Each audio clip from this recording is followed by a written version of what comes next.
Son tiempos difíciles. Cuidado con el perro.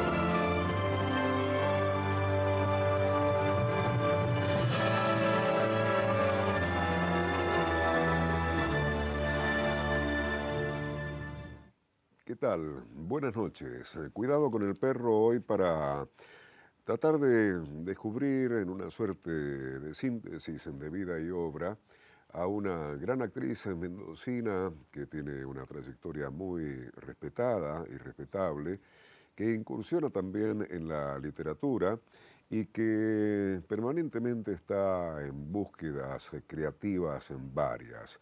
Sin más vueltas, el gusto de recibir en la cucha del Bobby de Cuidado con el Perro a Violeta Scotto. Hola, ¿qué tal? ¿Cómo estás, Violeta? Muy bien, muy contenta de estar acá. Muy bien. ¿Cómo andas? Muy bien. ¿Cuándo nació tu amor, digamos, por el teatro? ¿Cuándo nació? Debe haber nacido conmigo. Soy hija de padres actores del radioteatro, así que no tengo un momento que dije, esto es lo que voy a elegir, ya vine. Sí, que era muy chiquita y tuve la posibilidad de andar en giras con mis viejos, así que en esa época, imagínate, del radioteatro, ya cuando el final casi del radioteatro. Y bueno, eso fue lo que me pasó y a eso me dediqué. ¿Cómo se llamaban tus papás?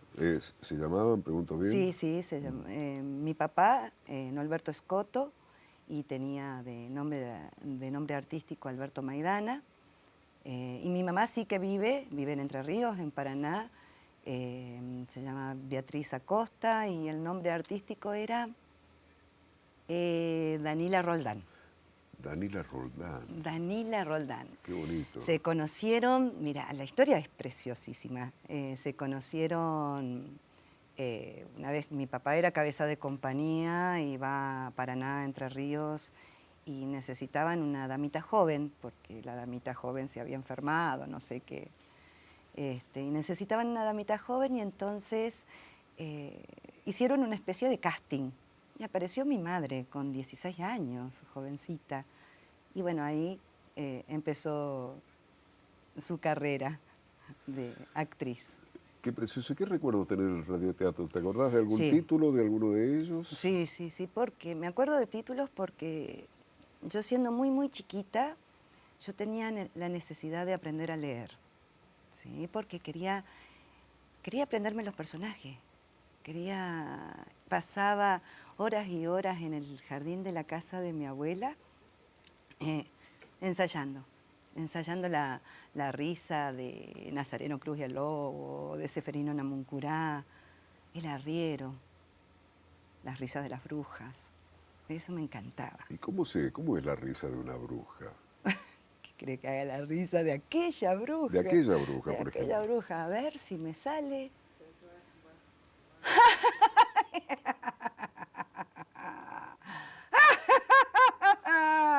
Me hiciste acordar a Fabio, al toque, claro. Sí. Bueno, y Fabio que tiene esa impronta que lo remitía al radioteatro y a todo eso. Sí, claro. Nora Cullen en Nora Juan Moreira. Juan Moreira, mira vos. Y bueno, esa fue un poco mi vida y por eso elegí el teatro, ¿no? Sí, pero ¿no alcanzaste a subir en alguna función de estas compañías de radioteatro? No, era muy pequeña, era pequeñita. Sí iba, sí me acuerdo de giras. Recuerdo una gira por el Chaco santafesino, que fuimos a un circo. Yo debo haber tenido, no sé, 4 años, 5 años, una cosa así. Y íbamos como una camioneta, una estanciera, con los decorados. Eso lo tengo, pero un recuerdo. ¿Por qué el Chaco santafesino? Porque ¿De dónde sos vos? ¿Dónde naciste? yo nací acá en Mendoza. Ajá. Nací acá en Mendoza y mi madre es de Entre Ríos, de Paraná, y Bueno, después que se separan mis padres, yo me fui a vivir con ella a Paraná, así que pasé toda una parte grande de mi infancia y mi adolescencia en Entre Ríos.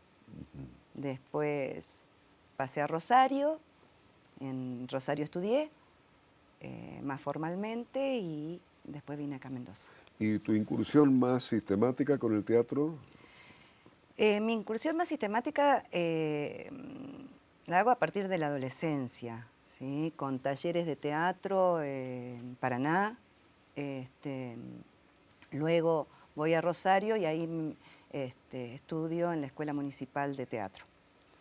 Y en el año 87 vengo para acá.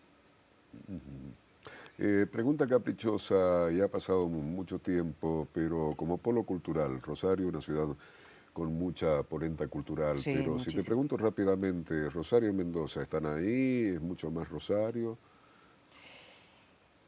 Puede ser que sea más popular en Rosario, que la gente vaya más al teatro, por ejemplo, en Rosario, que haya más público, pero también porque es una ciudad muy grande, pero también Mendoza es una ciudad grande. Pero a nivel de calidad, yo hace bastante que no voy a Rosario, ¿no? Pero Mendoza tiene excelente calidad, excelente. Así que... ¿Y a qué respondería eso? Firmo al pie, naturalmente. Son muchos los músicos y muy buenos, muchos los actores y muy buenos, mucho nivel de artes plásticas, Sí, de acá todas en las Mendoza sí. disciplinas del arte. ¿A qué respondería? La calidad ¿Sí? ¿Y la cantidad? y la cantidad. De acá de Mendoza, mm, yo creo que hay un compromiso a que la montaña, por hacer una metáfora, ¿no?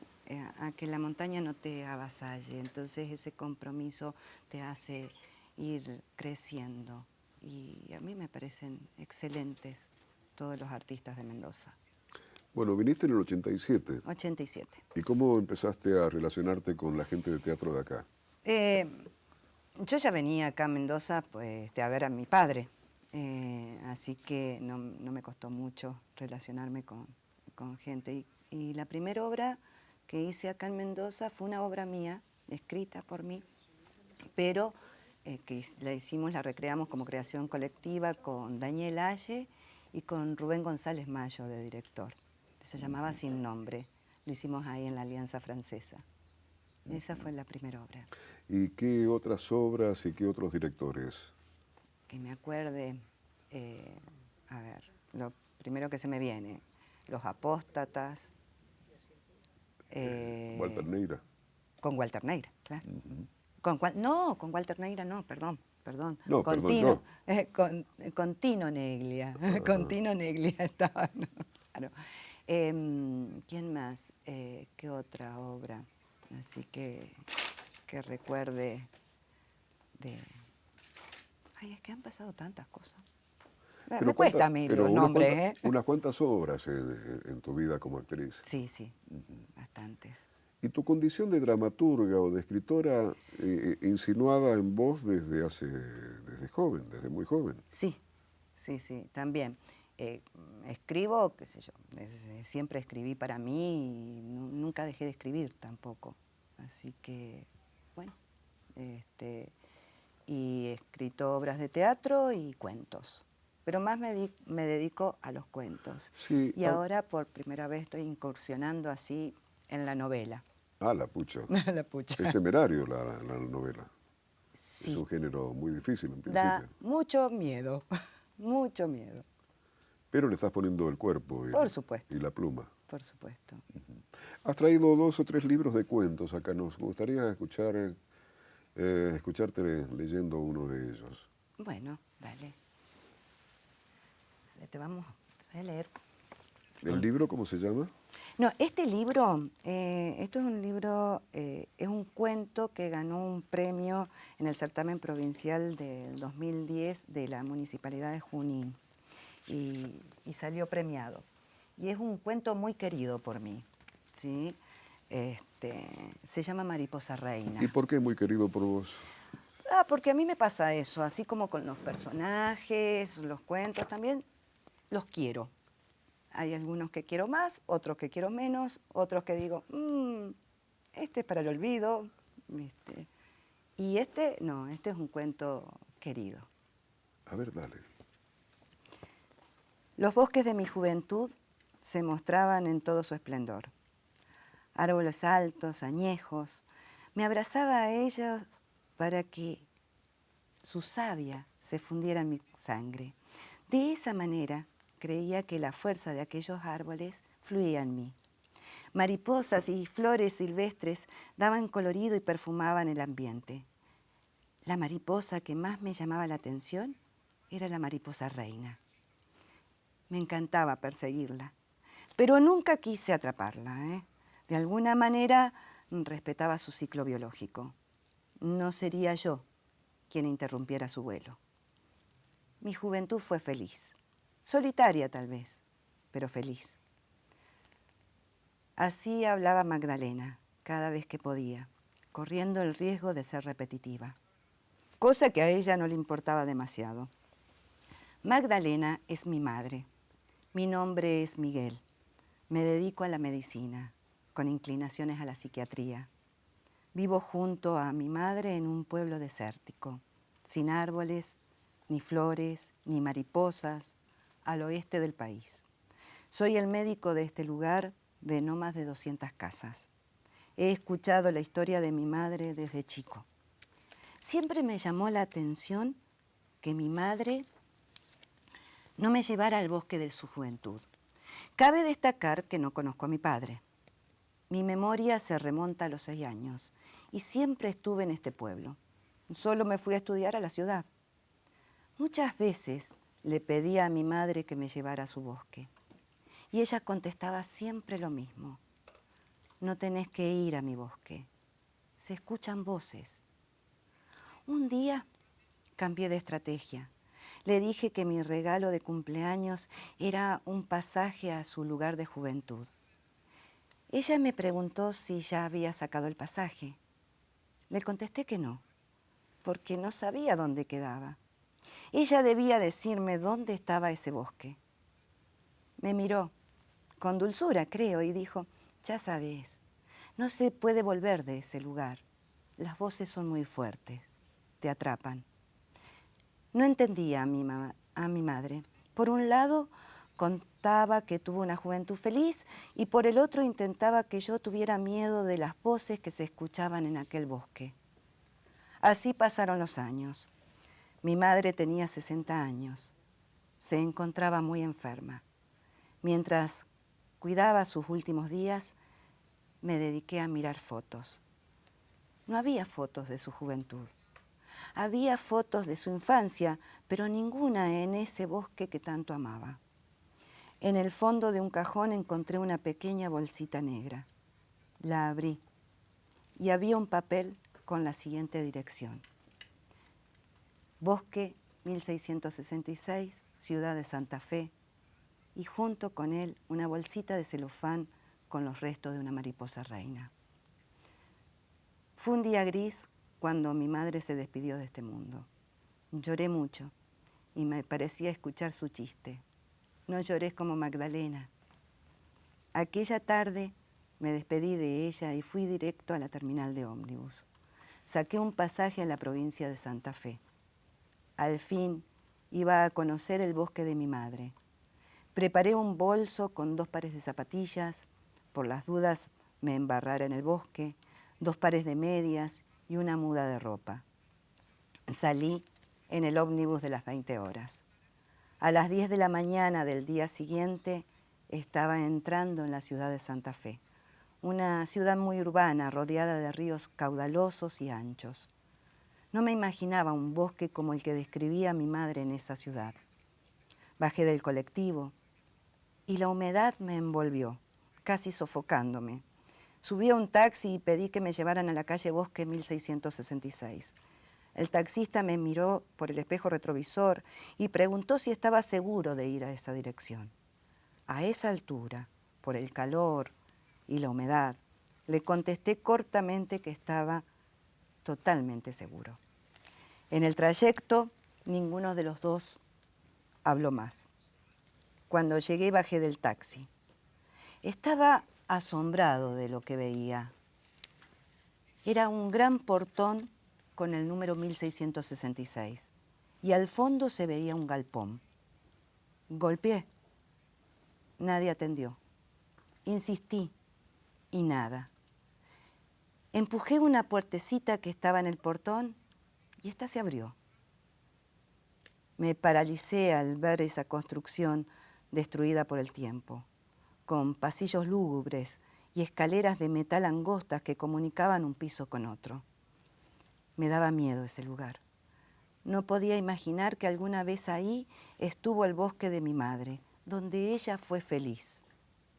Empecé a recorrer ese galpón con espacios reducidos, separados por mampostería. Al fondo vi una habitación con una puerta de hierro. Fui hacia allá y la puerta tenía por fuera un pasador grande, que alguna vez supuse tenía un candado. Abrí y entré a esa oscura habitación. Solo una ventana con barrotes de hierro en la parte superior permitía que entrara algo de luz. El miedo me dejó paralizado. Comencé a sentir voces. Voces que venían de tiempos remotos. Retrocedí y mi espalda chocó con una pared y me senté en el piso.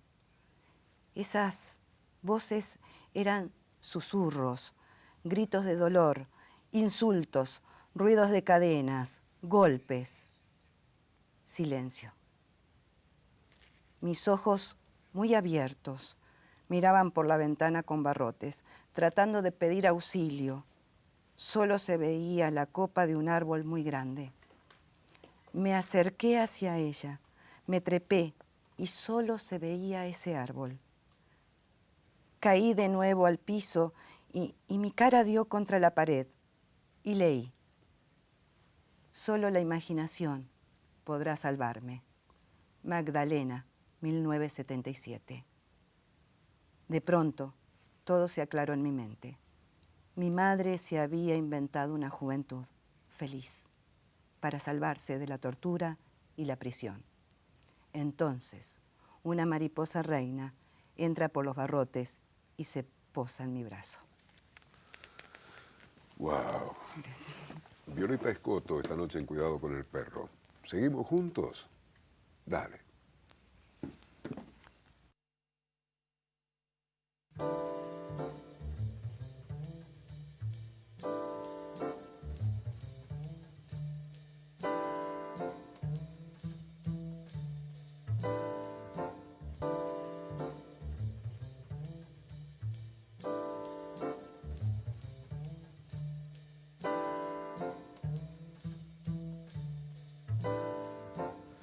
A orillas de la medianoche en la cucha del Bobby, Cuidado con el Perro, hoy con una gran actriz mendocina llamada Violeta Escoto.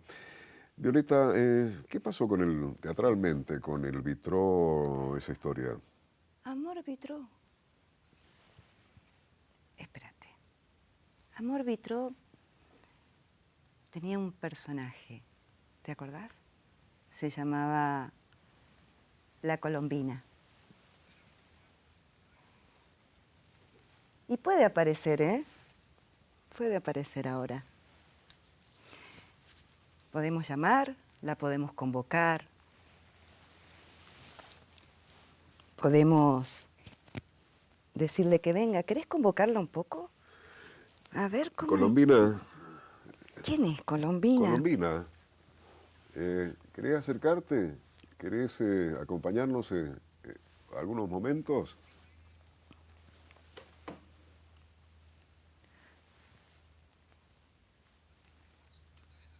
Te voy a contar la primera vez que me sentí diferente. Resulta que mi madre, eso de que todas las madres son iguales, no es cierto. Están las iguales, ¿eh? Y están las madres armenias, el mar muerto de los cariños. Yo tuve una madre armenia. que cayó a la Argentina. Ya no quedan madres de otros países, ¿vio? Y ni abuelas, creo. Bueno, pero la mía era armenia. Bueno, y resulta que mi madre, en su plan de adaptación a las cuestiones nacionales, quiso ser católica. O mejor dicho, quiso que yo lo fuera. Y claro, ella quería que lo convencional funcionara para mí. Y quería que no me vieran de otro lugar. Quería adaptarme. No lo logró, ¿eh? Tampoco vamos a admitir obviedades. Estamos llenos de obviedades, ¿vio? De esas situaciones tan sencillas, tan transparentes, que hasta parece que no fueran ciertas. Esas me tienen cansada. Esas me tienen fatigada el alma, ¿eh? Que es lo único que se nos fatiga. Bueno, resulta que mi madre me inscribió en catecismo. Mi padre, anarquista y ácrata, pero de otro siglo. Mi padre no debía enterarse. Mi madre, al igual que otras madres, me inscribió. Yo fui el primer día, con mi cuadernito Gloria en la mano, con la carátula pintada con lápices de grasa que decía catecismo y una cruz, sin Cristo. A mí las iglesias me parecían la casa de los Reyes Magos. De ahí salían y regalaban tantos juguetes. Los santos eran una especie de Reyes Magos, pero con poderes y todo. Resulta que después de la misa sería la lección. Y ese mismo día el cura, para aumentar la cultura de su grey, había invitado a unos músicos clásicos. Estaban todos paraditos, prolijitos, con sus instrumentos y sus arcos. Qué prolijitos que son los músicos clásicos, ¿vio? Que tienen la cara así de culo fruncido, ¿vio? Bueno, resulta que después de la misa se anuncian. Entonces, las maestras dicen que nos quedemos y se quedan ellas paraditas al lado de los bancos, esperando hablar ellas de Dios. Y se empieza a escuchar. Se escucha las danzas húngaras de Brahms. Con todo lo armenio que tenía, era la primera vez que sentía que algo que ya se había escuchado en mi casa. Era la patria, era Dios, era lo que podía sentir por dentro. Y me dejé llevar, y me dejé llevar, y me dejé llevar, me dejé llevar, me dejé llevar. Hasta que siento que alguien me toca el hombro. ¡Shh! Todavía no termina. Insiste. Y mire, no sé de dónde saqué tanta convicción. Le juro, no sé por qué jurar. Por ese momento, le juro, que no sé de dónde saqué tanta convicción, que le dije, ¿pero qué puede usted decirme de Dios? Que no lo estén diciendo estos músicos. La mujer empezó a tironearme, y a tironearme, y me tironeaba, y yo me quedaba quietita y acurrucadita en el banco, y la mujer me tironeaba. Entonces me tiré por abajo de los bancos y empecé a correr. Y me quedé quietita. Nunca hay que quedarse quieto en la vida. Eso lo aprendemos tarde. Algunos lo aprendemos muy tarde. Solo sé que ese día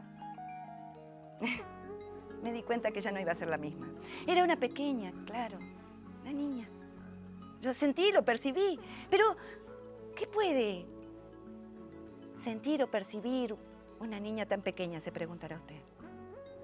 Y a medida que va transcurriendo el tiempo, nos damos cuenta que en el fondo de nuestra alma seguimos siendo esa niña. Y que somos mujeres, que nos manejamos, pero en el fondo seguimos siendo esa niña.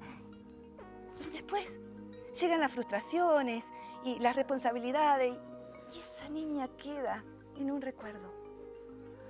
Porque, ¿cuál es nuestra edad? Nuestra verdadera edad. Si sentimos y explotamos de amor como antes, o si el ahora no nos permite sentir como antes, tenemos otra edad. En fin, solo sé que esa música era la voz de Dios y que yo podía sentirla.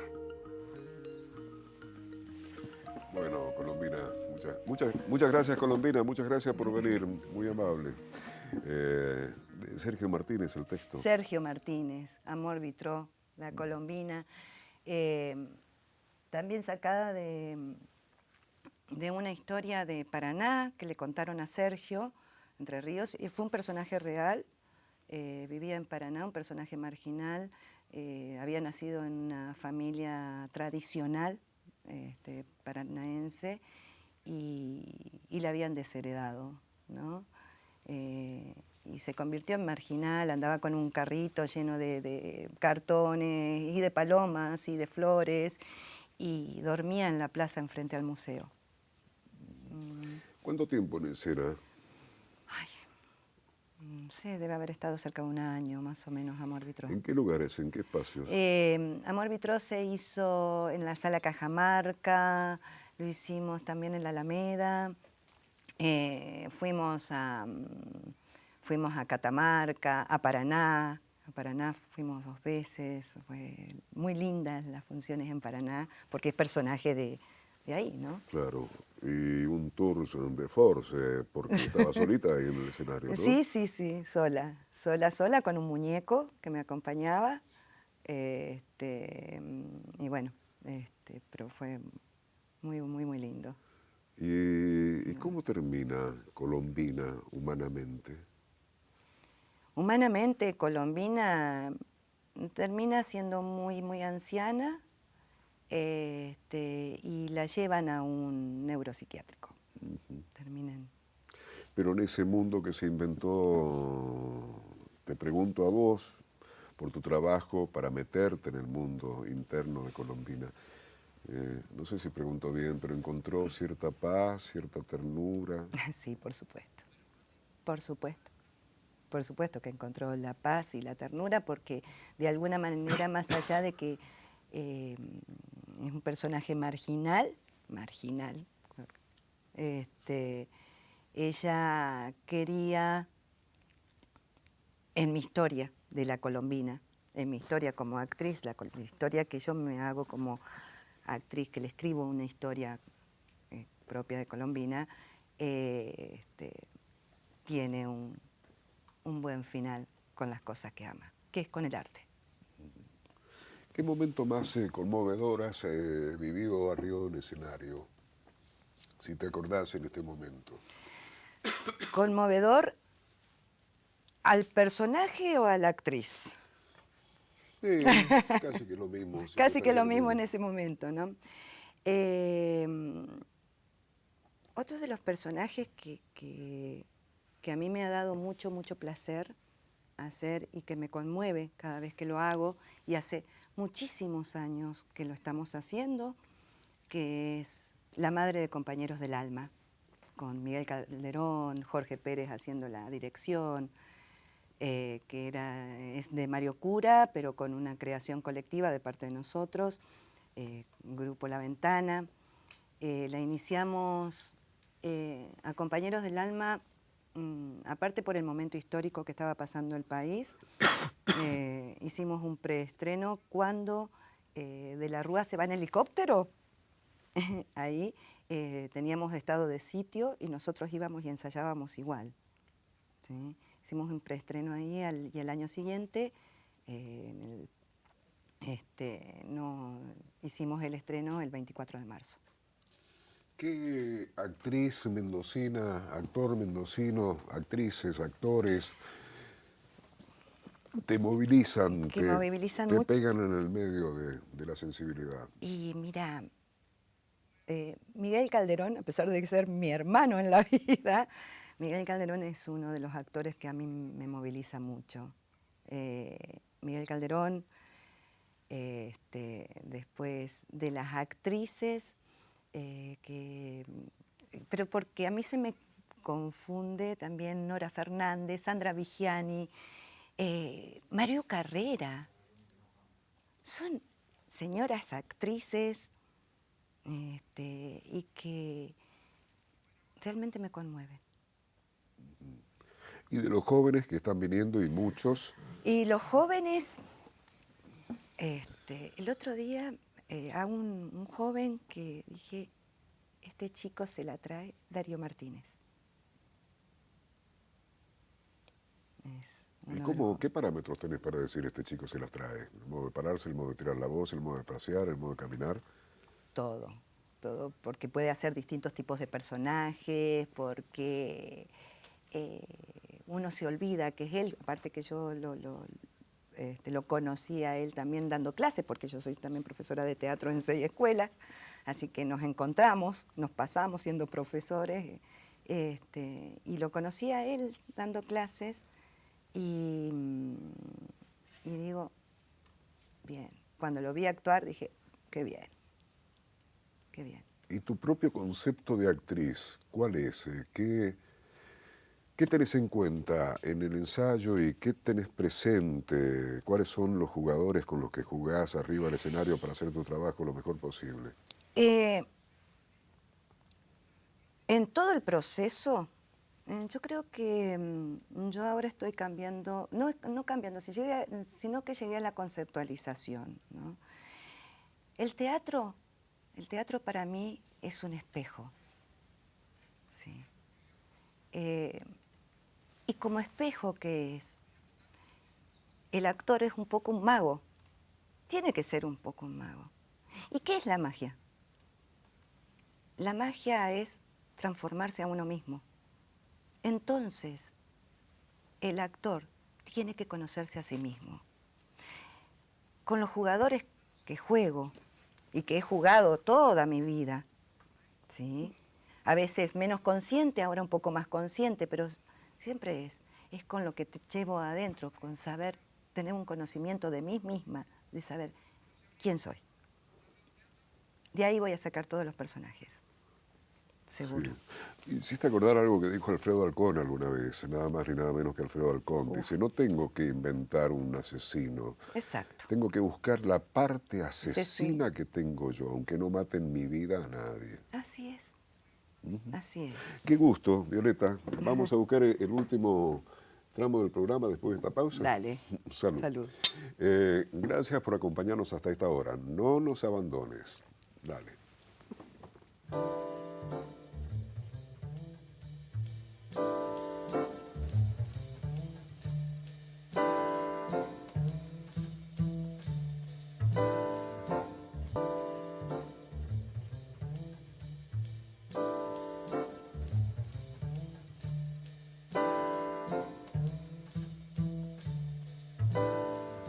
La convicción del Bobby de conocer a artistas mendocinos y de algún modo buscar una suerte de síntesis de vida y obra en estos encuentros cotidianos a orillas de la medianoche aquí en su cucha, en la cucha del Bobby.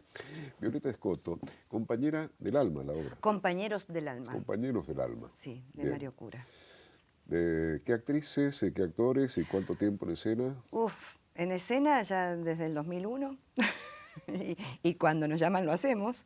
Así que hace muchísimos años festejamos los 10 años también en el 2011 festejamos los 10 años de Compañeros del Alma. Con actores, Miguel Calderón, Jorge Pérez, Sebastián Sancho, a ver, no me quiero olvidar de ninguno, ¿qué más? Bueno, y el padre. ¿Y el padre? Ay, qué mala que soy. Martín. Ah, Martín. Bueno, y Hemos estado todos estos años y con compañeros del alma, y si nos quieren, si quieren la obra, nosotros vamos y la hacemos nuevamente. Resuminos la trama, el argumento. Compañeros del alma trata sobre la militancia de la década del 70. ¿Sí? La militancia narra hechos históricos de una familia peronista, los hechos históricos desde el bombardeo de Plaza de Mayo va pasando, pasa por la dictadura, pasa por distintos hechos, pero sobre todas las cosas muestra una familia común donde los hijos jóvenes son militantes, ¿sí?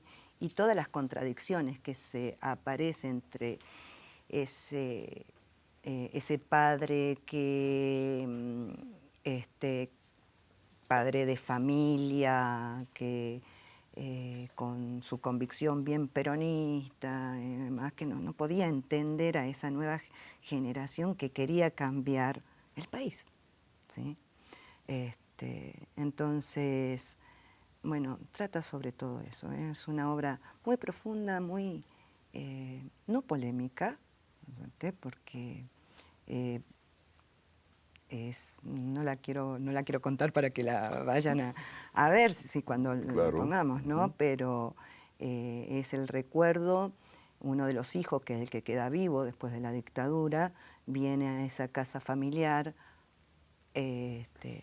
a recordar, y se le aparece todo, su hermano desaparecido, sus padres ya muertos, ya fallecidos, sus amigos de militancia.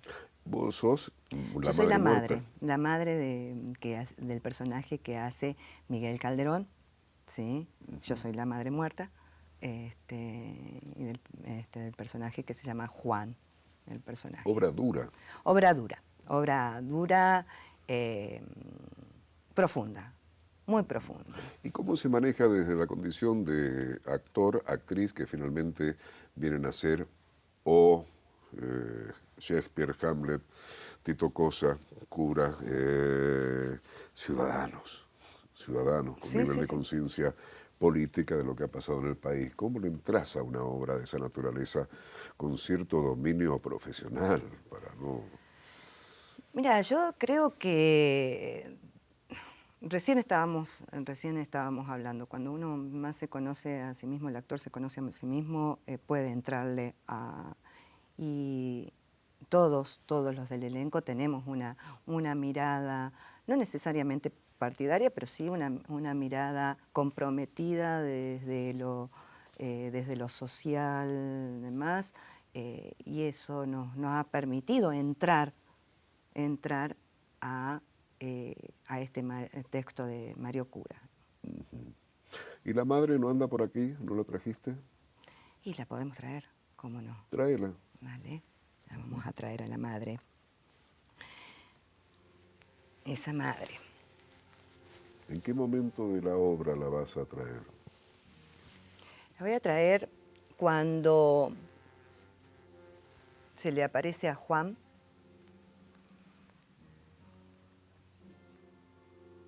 y esta madre empieza a contarle cuáles eran sus anhelos de familia, ¿sí? Y sus amores, lo que él ya sentía como madre por sus hijos, ¿no?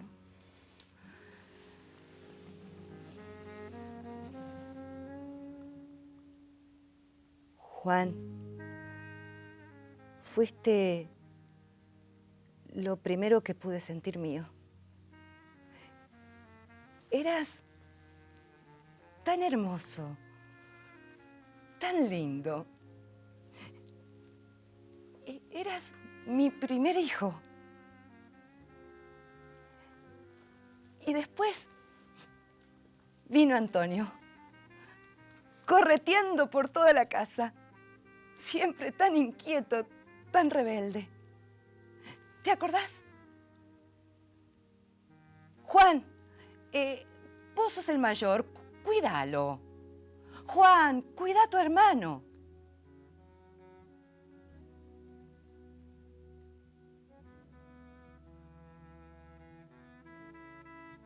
¿Y después? ¿Qué pasó después, Juan?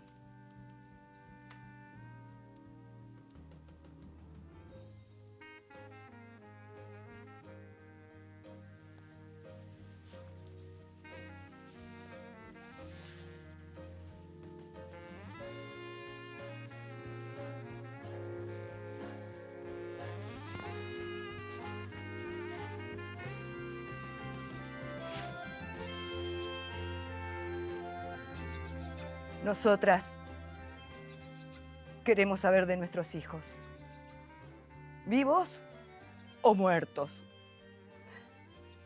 Sentimos angustia por no saber si tienen hambre, si tienen frío o están enfermos. Y desesperación, porque ya no sabemos a quién recurrir. Consulados, ministerios, iglesias, en todos lados nos han cerrado la puerta. Por eso le pedimos a ustedes, les rogamos a ustedes, ayúdennos, ayúdennos por favor. Son nuestra última esperanza. En un caballito gris, Antonito se fue a París, al paso, al trote, al galope, galope. Que digan dónde están, que digan dónde están, que digan dónde están.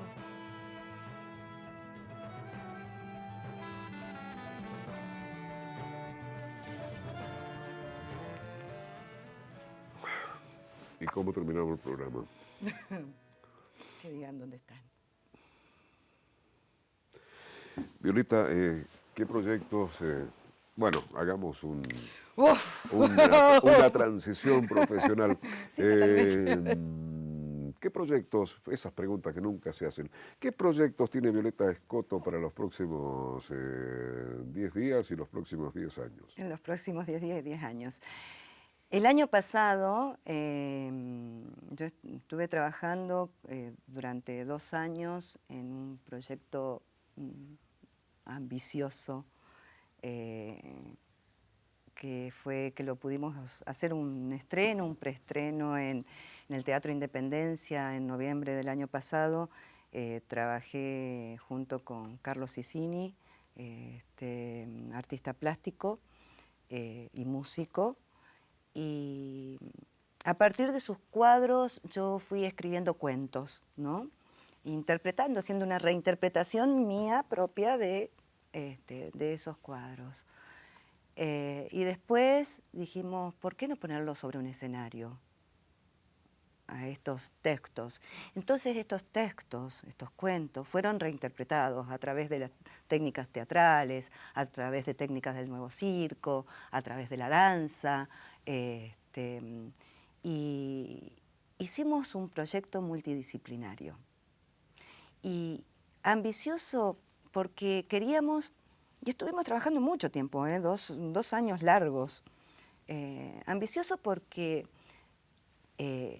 no queríamos que, por ejemplo, saliera el cuadro como si fuera un decorado, ¿sí? Una escenografía nada más, sino que ese cuadro empezara a tener vida y que los personajes, ¿sí?, se entraran y salieran de los cuadros. Lleva una ambición también en lo técnico. Y a partir de esto nosotros ahora lo estamos nuevamente reformulando y demás para ponerlo, para hacer puestas y jugando con esto de lo interdisciplinario. Tenemos tantas cosas para decir desde el arte. Todos, los músicos, los actores, los plásticos, todos. ¿Qué nombre? El nombre es Soul Gilding, que es un invento, que es Agremiando Almas. Agremiando Almas. Que no está mal la imagen, podría tratar de hacerse en la realidad también, no solo desde el arte. Así es. Filosofo gratuitamente. Sí, en la realidad, y bueno, eso es lo que estamos haciendo. ¿Qué es lo que cuesta? ¿Qué es lo que nos cuesta a los artistas en Mendoza? La producción. ¿Por qué, Violeta Escoto? Mira la pregunta que te hago. Porque no hay plata, mire. ¿Y por qué no hay plata? Porque creo que no.